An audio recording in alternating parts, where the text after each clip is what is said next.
Ubi caritas et amor Deus vivies.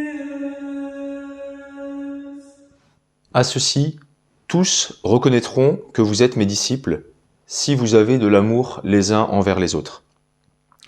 Ce verset 35 de l'Évangile selon saint Jean au chapitre 13 est à comprendre en lien avec le verset précédent, le don d'un commandement nouveau, aimez-vous les uns les autres.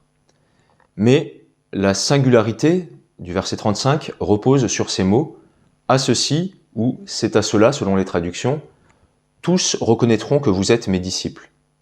Sur son apparence un peu anodine, ce verset a une triple portée. Il a valeur d'identification, d'annonce d'un monde nouveau et de miséricorde, pourrait-on dire. D'abord, d'identification.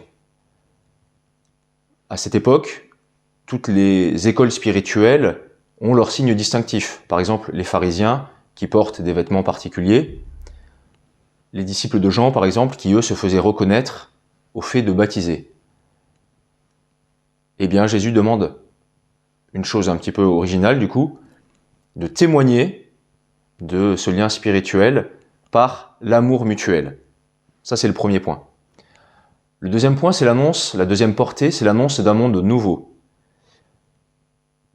Alors, on pourrait se dire d'emblée, en quoi l'amour mutuel distinguera les disciples de Jésus des autres gens du monde.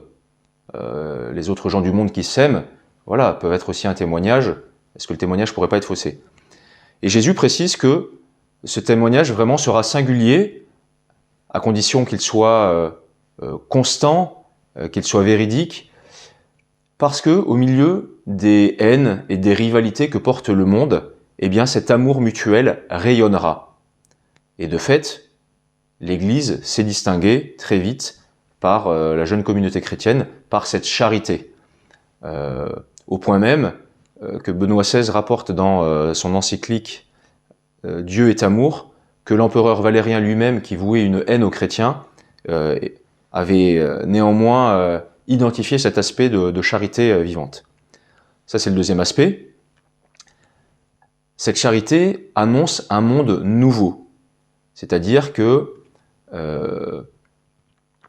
ce n'est pas le monde qui périt, le monde qui passe.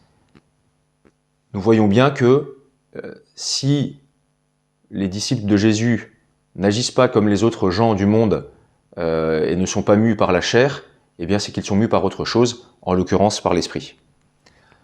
Enfin, la troisième portée, que je nomme une portée de miséricorde, c'est le fait que cet amour mutuel témoigne de la relation qui préside entre Jésus et ses apôtres. Là encore, à la différence des autres écoles spirituelles, ce n'est pas une relation de maître à élève, mais c'est une véritable relation de charité fraternelle, puisque le Christ dit « comme je vous ai aimé », et nous savons que par ailleurs il dit « voilà, je ne vous appelle plus serviteur, je vous appelle ami ». Donc si le Christ s'abaisse pour nous élever, eh bien ce témoignage aussi révèle sa miséricorde, et notre témoignage du coup d'amour mutuel témoignera de cette relation qui nous unit à notre Seigneur. Voilà, retenons cela, ce triple niveau de témoignage, d'identification comme disciple de Jésus, d'annonce d'un monde nouveau et de miséricorde.